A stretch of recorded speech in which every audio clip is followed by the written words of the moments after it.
Existe um texto que foi lido por milhões de pessoas durante séculos, que moldou comunidades inteiras, inspirou rituais e foi copiado à mão por monges em mosteiros espalhados pelo mundo antigo, e que, em um único concílio, foi declarado inexistente, não banido, não herético, inexistente, como se nunca tivesse sido escrito, como se as mãos que o copiaram nunca tivessem se movido, como se as comunidades que rezavam com ele tivessem rezado para o nada. O problema é que os manuscritos sobreviveram e o que eles dizem ainda não tem resposta oficial. Para entender o que aconteceu, você precisa entender como a Bíblia foi construída. A maioria das pessoas assume que o texto sagrado cristão sempre foi o que é hoje, um volume fixo, com começo, meio e fim.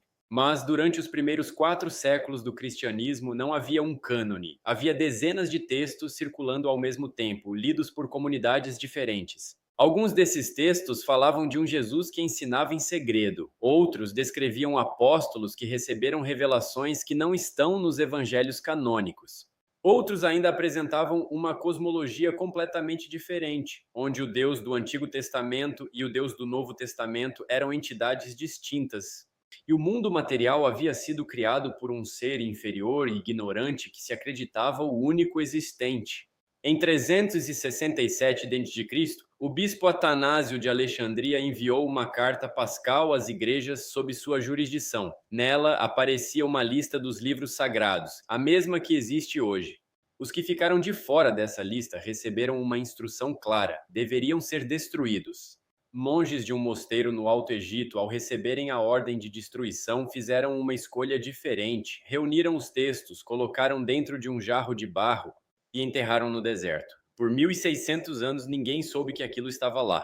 Em dezembro de 1945, um camponês egípcio chamado Muhammad Ali al-Saman estava cavando perto de um penhasco quando sua enxada bateu em algo.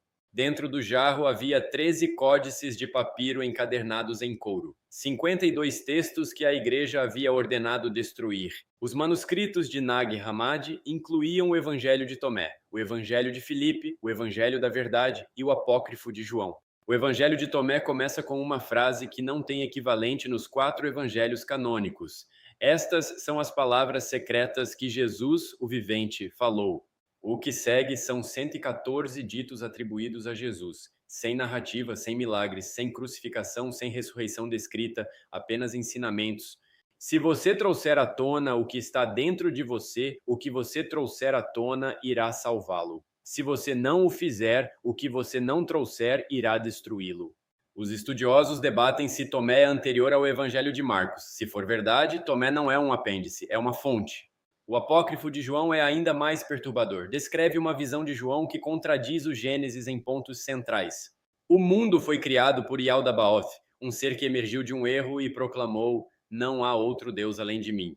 A missão de Cristo seria libertar a humanidade da ignorância que esse Criador impôs. Esse sistema é o que chamamos de gnosticismo. Por quase 2 séculos, ele conviveu dentro do cristianismo primitivo sem ser considerado heresia. Era uma corrente, uma possibilidade, até deixar de ser. A questão que os historiadores colocam é: por que esses textos precisavam desaparecer? O processo de formação do cânone não foi apenas teológico, foi político. Os bispos defendiam uma estrutura de autoridade centralizada, onde o acesso a Deus passava necessariamente pela hierarquia da igreja. Nos textos gnósticos, o conhecimento de Deus era interior, pessoal. Não havia necessidade de sacerdote, de ritual, de estrutura. A salvação era autoconhecimento. Uma religião assim não precisaria de bispos, nem de papas, nem de Roma.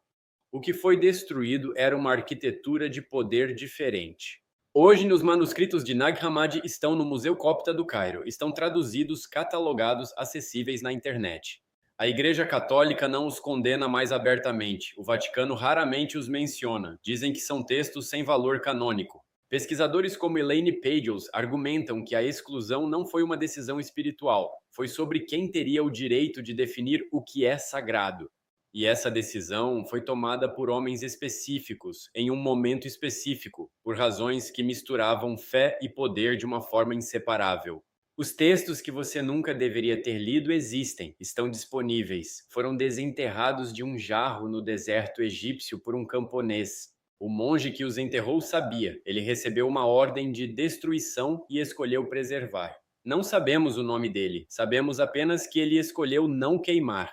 A pergunta que fica, e que nenhum concílio respondeu, é o que exatamente estava sendo protegido: os textos da destruição ou a igreja dos textos?